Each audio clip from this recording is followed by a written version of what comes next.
Mahigit 100 jeepney driver ang babiyahe ngayong araw sa ilalim ng tupad, tuloy pasada ng Department of Labor and Employment. Kasabay naman ng rollback ng mga produktong petrolyo bukas, makakatanggap din ng 10 piso kada litrong discount ang mga pampasaherong jeep sa Metro Manila. Ngayon na balita, si Von Aquino. Ang rollback sa presyo ng petrolyo bukas. Sasabayan pa ng 10 piso kada litrong discount para sa mga pampasaherong jeep sa Metro Manila. 150 liters per jeep, Per week. 10 pesos per liter. Every week, meron ka lang 150. Pag natapos na yung 1 week mo, mag-expire na yun kung ginamit mo. How Kung do you- hindi mo nagamit. Kung sobra sa 150 pakarga mo, hindi mabibigyan ng discount yung sobra. Para ma-monitor ang diskwento ng mga jeep, magre-register ang mga gasoline station sa app ng Land Bank. Dito makikita nila ang plate number ng jeep at kung nakaregister ito sa LTFRB. Makikita rin nila dito ang available discount na kada jeep.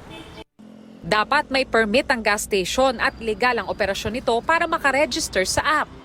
Kung tama lang yung pagka-implement tsaka yung projection ng budget na at least a minimum of 3 to 4 months ang discount na bibigay sa jeep. Isang reason din is unpredictable. Hindi natin kontrolado yung presyo tsaka yung kera. Ayon sa DOE, first phase pa lang ang pagbibigay ng discount sa mga jeepney driver sa Metro Manila. So, testing muna tayo 1 linggo dito po sa Metro Manila, and then after that, tsaka i-roll out namin sa PUVs. PUVs meaning bus, jeep, tsaka TNVS.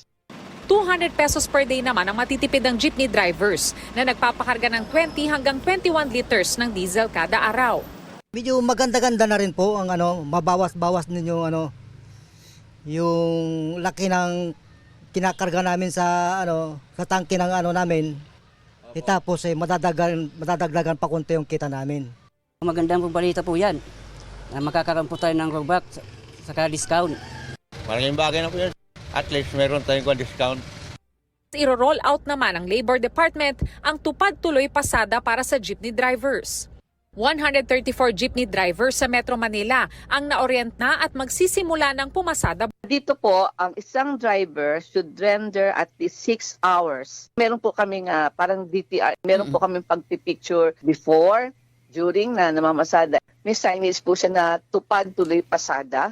At yung mga drivers naman po na member, meron po kaming PPE.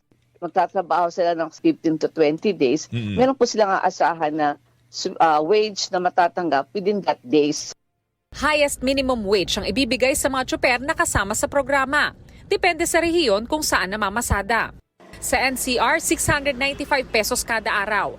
Kada 10 araw nila ang sweldo na direktang ibibigay sa mga driver sa mga payout sites ng remittance center na may DOLE representatives o e-wallets. Yung minimum, pwede na sana yan, ma'am. Kasi nakapix na yan eh. Oo naman. Basta may tulong kukunin. Parang boundary na namin yun. Sabi ng DOLE, uunahin muna sa programa ang Metro Manila bago ang ibang rehiyon na may mga rutang tukoy ng mas maraming sumasakay. Paglilinaw ng DOLE, ang tupad tuloy pasada, hiwalay pa sa service contracting program na magsisimula naman sa April 15. Itong unang balita, Von Aquino, GMA News.